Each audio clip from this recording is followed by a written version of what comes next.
it adds up. And how much is this? That's 7.8 pounds. 7.8, and that's obviously battery and everything. Yeah, batteries, no payload. It's amazing that can do it for 2 hours though. Yeah. I mean, it's light, but it's not a feather. No, but it feels like it's, you know what I mean? Yeah. I mean, and just the flight time is just. Yeah. That's it's crazy. I mean, it's a heck of a long time, as you know. Yeah, about 2 hours. You can do a lot of stuff in 2 hours. Yeah. Do you see a lot of like drones that fly for a long time? Like, are there drones out there that not a lot of people know about that fly for this long, or is this something that's pretty new? Yeah, I'm not aware of. I mean, I'm sure there's commercially available drones. I don't know about 2 hours though. They get on 45 minutes, 50 minutes. There was one other drone. You're doubling. It was called the Impossible, and it was basically like just take a drone and put as many batteries as you possibly can, and it could supposedly do it 2 hours and to wait. But this is doing it with way less batteries. Yeah. And those ones, that company ended up not doing that well, it seems like, from what we've heard, and which is too bad. But yeah, it's just a different design strategy to come up with this guy. Yeah, make it simpler. Get the weight down, and that makes sense. There's a lot of stuff that's in that arena. Like getting your weight down starts to simplify everything. Exactly. So throwing muscle at it doesn't always get you there in the easiest way. Yeah, and it's a pretty safe design. You know, you got your strings are gonna keep stuff out of there, and then if you bump into something with this guy, Yeah.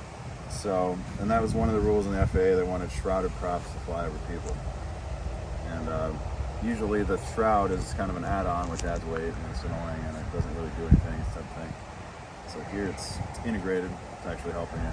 Yeah. So that meets the requirements. It should. Yeah, it's a shrouded prop. There you go.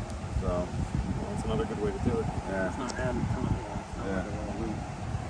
Yeah. Cool. Good.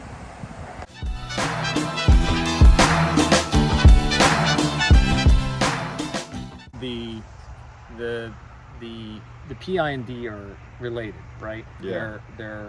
It's the ratio between the two. Yeah. So the P and the D have a relationship between the two, right? If you want to have a quad,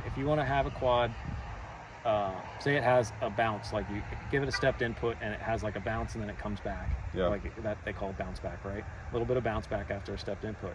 You can either increase your D gain or reduce your P gain. It's either one. You can do either one of those. Yeah. So because it's that ratio between those two. So when you get that balanced, the next piece is your P and your I term are related to each other as well. So if you now you give it a stepped input and you see a really subtle bounce because you brought that I gain up, that is an I term induced bounce back. So now you either have to raise your P gain or lower your D.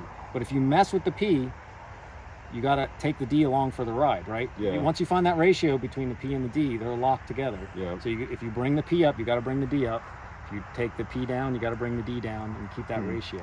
Then you find your I to P balance. Now you take all three terms and then you can raise all three terms up and all three terms down. Once you have that ratio between the P and the I and the P and the P and the D, you lock in those ratios and then you can move all the gains up and down to set how aggressive you want it to respond to outside influences. Yeah. So a gust of wind happens, do you want it to really push back hard or do you want it to be more subtle?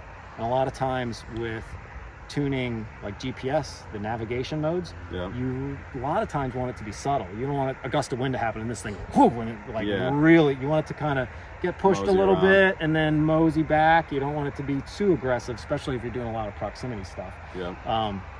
So you want your controller gains for navigation modes kind of lower, and then for like aggressive quadcopter flying where you're doing racing or doing just freestyle or just anything of that nature, so you want your stability gains to be basically as high as they can be.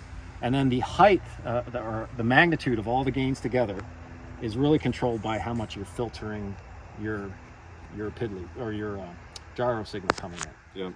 Because the more filtering you have, the more delayed that gyro signal is, and it's like a boat. It's like steering a boat in the water, right, at idle.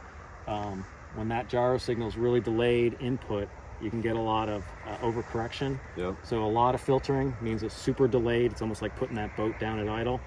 And then you're going to get a lot of overcorrection by the PID loop if those gains are too high. So when you actually lower your amount of filtering, reduce the amount of filtering that you're putting on the signal, you can get those gains up higher. And that's usually a big thing for quadcopter racing, freestyle. Yeah. It's not such a big thing for these So these kind of On this lifter one, drones. I set up a notch filter, and it's there's a notch. It tracks the RPM of each pod separately. Yeah. Through the bidirectional D shot. Yep. And then I think I have it set to like 600, which is kind of fast for Arty Pilot. Yeah. But 600 hertz I believe so. Yeah, I don't know what. for the update rate. Yeah, it's And just a parameter in that's Arty gonna be fine, because Yeah. this thing, I mean, at the end of the day, this isn't an aggressive. You're not racing with right, this. You're right.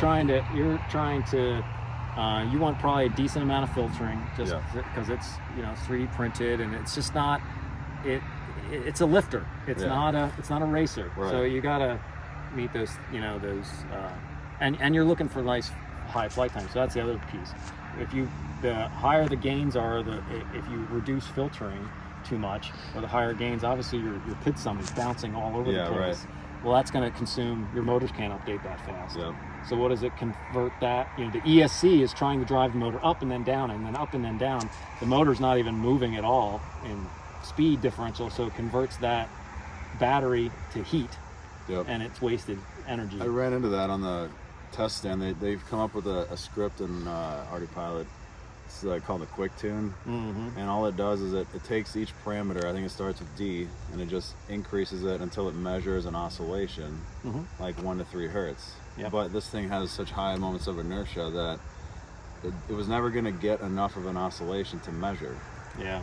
So I tested that first to see what would happen, and it actually just desyncs the motors and locks them up. Yeah. So if I would have ran that script, this thing would have crashed instantly. Yeah. Oh, and that's a tricky thing for something like this. Yeah. Because a lot of people, when I help tune, they're hobbyists flying like racing drones or other things, and they're used to certain numbers in their head. Yeah.